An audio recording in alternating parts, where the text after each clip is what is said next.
Thank you, Mr. Chairman. The PDI, well, first of all, in my opening statement, I mentioned it didn't really comport with our language in the Defense Authorization Bill of 2021. Mr. Pottinger, you, General McMaster tells us, of course, you are the top China expert during the Trump administration. Now, as I mentioned in my opening, the budget request gets the Pacific Deterrence Initiative all wrong. As I said, there was clearly a disconnect there, and we'll work with that with the Pentagon shortly here. PDI is about having the right infrastructure in combat credible U.S. military force posture west of the international date line to deter and compete with China. It's not about buying ships and aircraft. From your time, Mr. Pottinger, at the NSC in the military arena, do Chinese leaders pay close attention to the military infrastructure and forces we have stationed forward in theater? Do our allies and partners pay a lot of attention to the PDI and what it funds?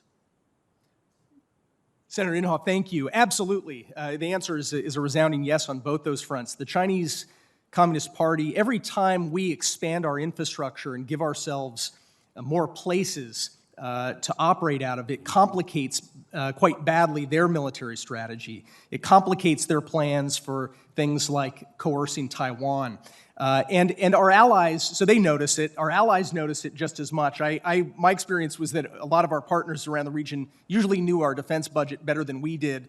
They noticed every dollar that was committed or withdrawn from FMF sales or from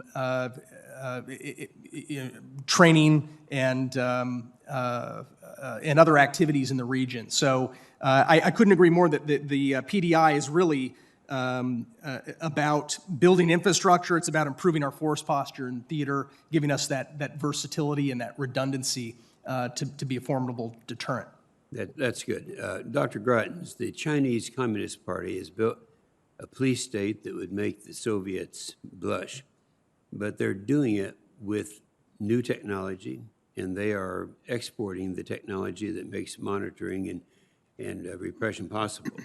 How are they using that technology to repress the Uyghurs and the people of the Hong Kong, and what should the United States do to fight back against the global proliferation of this technology? Thank you, Senator. There's a lot in that question. Let me try to answer concisely. We often hear a lot about the fancy technology that collects data from Chinese citizens, but the heart of the surveillance project is actually the back-end database and platforms that put all of this information from different collection points together. That's what enables the CCP to look at your behavior, know where your parents work, where your children or child goes to school, your ID number, your passport and travel history, your religion, to use facial recognition to identify how many times you've scanned into the mosque this week, whether you've bought gas or bought a knife recently, just to take a few examples.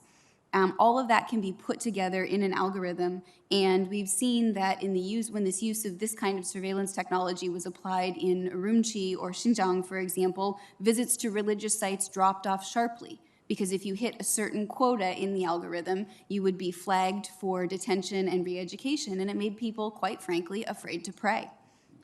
So that's the role that surveillance and these surveillance algorithms play in the repressive project that the CCP has constructed, especially in Xinjiang. And that same national security framework under the last year's Hong Kong national security law is now being applied and is in the process of being constructed in Hong Kong as well. I think that there are a couple of steps the United States could and should take. First of all, the United States really needs a robust interagency strategy to address the proliferation of Chinese surveillance technology worldwide. That includes a plan for engaging more actively with international organizations that are involved in technology standard setting. It includes a lot of the efforts that some of my colleagues have mentioned today about making sure that the United States is competitive in key technologies and that those technologies are protected from illicit tech transfer to China. And we also need to recognize that some of the countries that are adopting Chinese surveillance technology are doing it because they're trying to solve a governance problem like crime. Now, this technology doesn't actually work very well for solving crime problems in most cases, but we need to address the underlying challenges that are leading some of those countries to turn to China. And so we need to make sure that we have robust efforts to do that. Finally, I'll say that when repression increases domestically, the only available sites of opposition and pursuit of freedom often move abroad. Right? And so the United States could, and I believe should, take steps to support people from Hong Kong, for example, who want to claim refugee or asylum status in the United States, given the increasing climate of political persecution there. Thank you. Thank you, Dr. Crichton. You covered it all. Thank you, Mr. Chairman. Thank you, Senator Inhofe.